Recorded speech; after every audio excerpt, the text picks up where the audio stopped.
10. Mysteries of the Sea.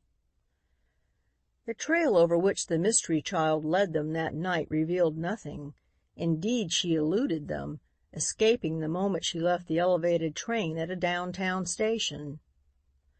"Nothing to do but go home," said Florence in a disappointed tone. "Oh, well, cheer up," smiled Lucille. "We've had a new chapter added to our mystery, as well as a whole new character who promises to become interesting. But look, Florence," she whispered suddenly. "No, don't stare. Just glance down toward the end of the platform. See that man? The one with his collar turned up and with his back to us? Are you sure?" "Can't be mistaken. Same coat, same hat, same everything." "Why then—" Florence checked herself. A moment later she said in a quiet tone of voice, "Lucille, don't you think it's about time we waded ashore? Came clear and got out of this affair? Turned facts over to the authorities and allowed them to take their course?" Lucille was silent for a moment. Then suddenly she shivered all over and whispered tensely, "No, not quite yet. We may get in over our necks. I can swim, can't you?" "I'll try." Florence laughed, and there for the time the matter ended. Lucille worked in the library 2 hours the next day. One fact could not escape her attention. Harry Brock had been losing a lot of sleep. She saw him rubbing his eyes from time to time, and once he actually nodded over his records. "Been studying late?" she asked in friendly sympathy. He shot her a quick, penetrating glance, then, seeming to catch himself, said, "Oh, yes, quite a bit." That afternoon, finding study difficult and being in need of a theme for a special article to be written for English 5B, she decided to use her card of admittance to the bindery and glean the material for the theme from that institution. She could scarcely have chosen a more fitting subject, for there are few places more interesting than a famous book-bindery. Unfortunately, something occurred while she was there that quite drove all the thoughts of her theme out of her head and added to her already overburdened shoulders an increased weight of responsibility. A famous bindery is a place of many wonders. The stitching machines, the little and great presses, the glowing fires that heat irons for the stamping, all these and many more lend an air of industry, mystery, and fine endeavor to the place. Not in the general bindery, where thousands of books are bound each day, did Lucille find her chief interest, however. It was when she had been shown into a small side room, into which the natural sunlight shone through a broad window, that she realized that she had reached the heart of the place. "This," said the young man attending her, "is the hand bindery. Few books are bound here, sometimes not more than 6 a year, but they are handsomely, wonderfully bound. Mr. Kirkland, the head of this department, will tell you all about it. I hear my autophone call. I will come for you a little later." Lucille was not sorry to be left alone in such a room. It was a place of rare enchantment. Seated at their benches, bending over their work, with their blue fires burning before them, were 3 skilled workmen. They were more than workmen, they were artists. The work turned out by them rivaled in beauty and perfection the canvas of the most skilled painter. They wrought in inlaid leather and gold, the artist in crayon and oils. The artist uses palette, knife, and brush. Their steel tools were fashioned to suit their art. Ranged along one side of the room was a long rack in which these tools were kept. There were hundreds of them and each tool had its place. Every now and again from the benches there came a hot sizzling sound, which meant that one of these tools was being tested after having been heated over the flame.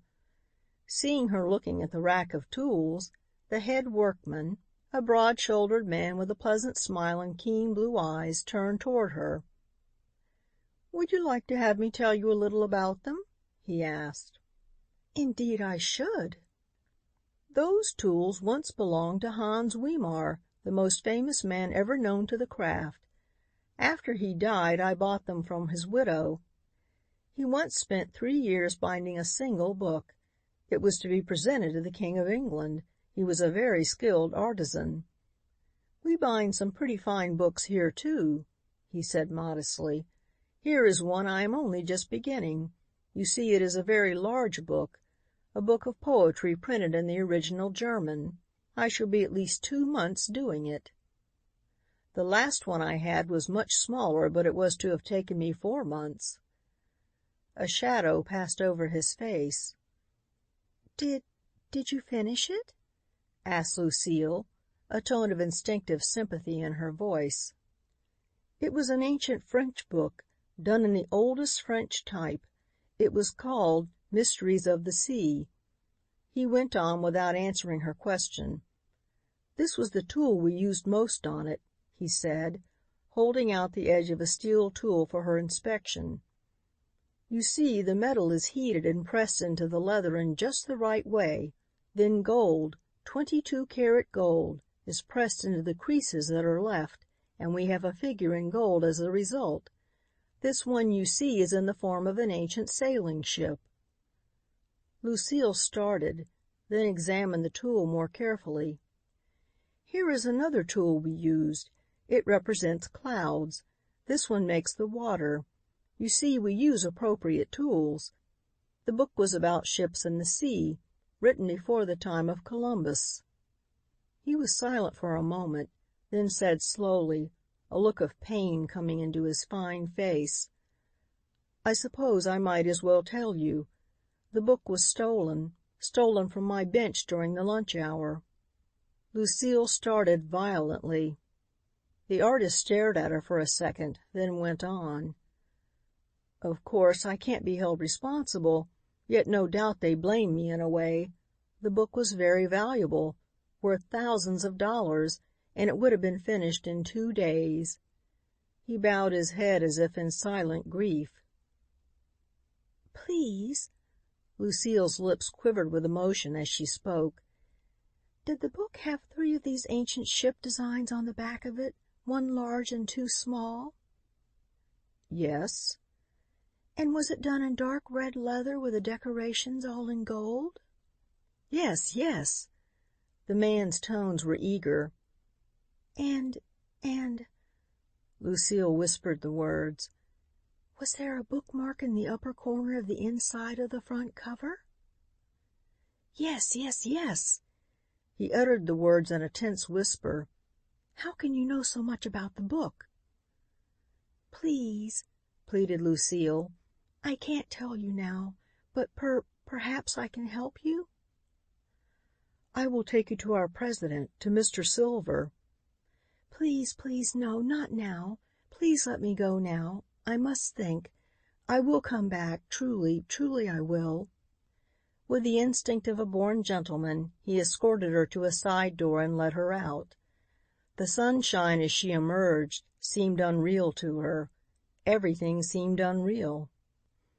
The gargoyle," she whispered hoarsely. "Can I never escape it?